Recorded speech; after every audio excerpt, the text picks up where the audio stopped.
So, know the facts. Mr. Lester talked earlier about the auditor's webpage and the fact that it's showing 2.72 mils. One of tonight's items is a resolution that the Board of Education is asked to pass that will essentially say, hey, we mean business when we say no additional mills. We've done this multiple times. We're confident that we're going to be able to do it this time. And we've had conversations with our county auditor that ultimately they will disclaim this particular website once this resolution is passed. The disclaimer will say the Olentangy Board of Education has, essentially stated that this will be a no additional millage bond issue. Make no mistake, when you go to the ballot language is very prescriptive and it's required by law. You would still see the 2.72 mils there, which again might cause someone to say, I don't know, have you ever done this before, Olentangy? And so the answer is yes. So that 2.72 mils on the ballot issue will look like $95.20 additional when we as a district are saying $148.75. So again, we have analyzed our debt service fund. We've looked at our amortization schedule. We've looked at forecasted valuation increases, and we know that we're not going to need any of that 2.72 mils.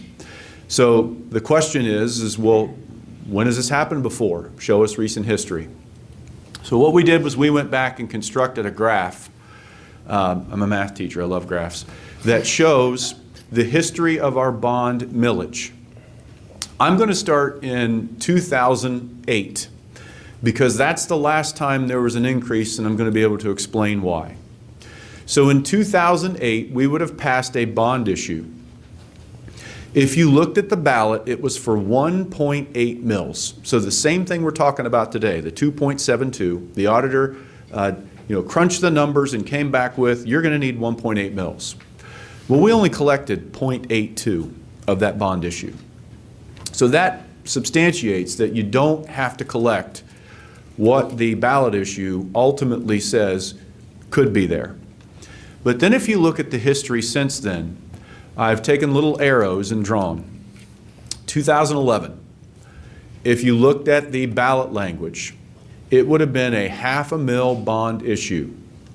We did not collect any additional mills, and notice that that line stays flat, which means that in subsequent years, we didn't increase it. When you get to 2016, we passed another bond issue that was on the ballot for 1.3 mils. We didn't collect any additional mills. In fact, the rate dropped to 8.64. We then, in 2017, just by the natural progression of valuation increases, the bond millage rate dropped to 7.5. In 2020, we would have passed the bond issue that built Berlin Middle, Peach Blow Crossing, and Shale Meadows. That was a 1.7 mil bond issue as it appeared on the ballot. Once again, we did not and have not collected any additional mills. The final thing we did, and we just did this past fall, we proactively reduced the bond millage to 6.25 mils. And we will not have to increase it with this no additional mill bond issue. So since 2011, bond rates have done nothing but decrease. Questions about this strategy, and we're trying to again make sure our community knows. We have pledged and we have said no additional mills. We have a track record of being able to fulfill that, and we expect nothing to change moving forward. Mr. Jenkins, in the past where the district has, going back even further, where the district has increased the mills for debt service, what has it represented to the community around that? I'm going to go back to 2001, just because I think going back even further than that, who would remember anyway? Some might. That's almost, it's a whole generation of school students, if not almost two. So in 2001, we were able to do a no additional mill bond issue all the way back in 2001. Obviously, we were growing back then as well. So in 2002, we had another bond issue. That bond issue would have been on the ballot for one full additional mill, and we did need that, and so that's what we collected. So that was the promise made, and that was the promise that was delivered on. That's correct. When we got to 2004, we had another bond issue. We were again able to do it for no additional mills. In 2005, we had another bond issue. What was on the ballot was 2.13 mills. We only collected one additional mill. So we weren't able to do no additional mills, but that substantiates that the rate that you see on the ballot is a not to exceed or maximum authority. It does not mean you have to collect it. So of that 2.13, we only collected one additional mill for that bond issue. Then in 2008, what the public would have seen on the ballot issue was 1.8 mills, and we've already described that on this graph, and we only collected 0.82 more mills. Again, the authority was 1.8, but we're only going to increase rates as much as we need to pay debt service, no more. That's why when you get to then 2011, 2016, 2020, and now here in 2024, we are able, assuming it passes, to have no additional mills. The 6.25 mills will spin off more than enough revenue to pay our debt service moving forward into the future. Mr. Meyer, how many buildings have we built since '01 on these bond issues? So it's 01.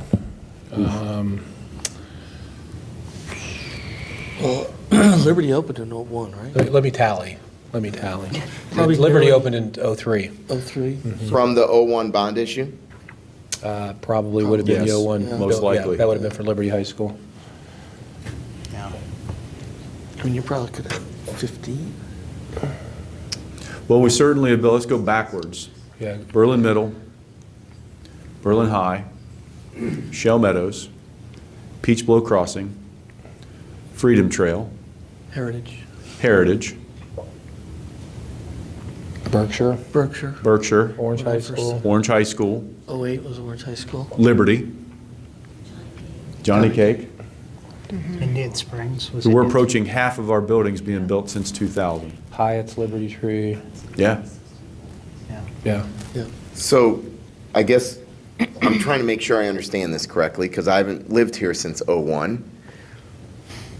Basically, a quarter century, at least 3 treasurers, maybe more that I don't know about, 4+ superintendents, oodles of board folks, and every single time they've kept their word.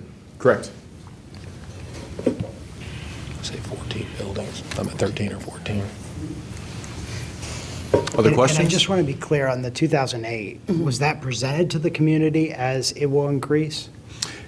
All I know, without obviously being able to go back and dig through all of the archives, clearly I found on the Board of Elections website, where I did go into some archives, that it was a 1.8 mil ballot issue, but when it was all said and done, we only collected 0.82. Did we, to me, what we would always tell the community is even if we knew it couldn't be no additional mills, we're going to do our due diligence and we're going to know what we need to collect. And that just kind of spells out that the factors that the auditor has to look at to determine what the mills are, 4 of the 5 are relatively a total guess. I shouldn't just say total. They're educated guesses, but they could be wrong. For example, interest rate. That's hard to guess. It's hard to estimate. The valuation that the auditor uses is set for 30 years. Well, that assumption all by itself is not realistic. Our value for the next 30 years is not going to stay right where it is as of today. There's a maximum maturity that you calculate according to statute, but that does not mean you have to issue the bonds. Again, it's the same type of concept of You go to a bank and you get a letter that says you're approved for up to $600,000 for a mortgage. That does not mean you're forced to go find a $600,000 home. If you find a great home for $450,000, great.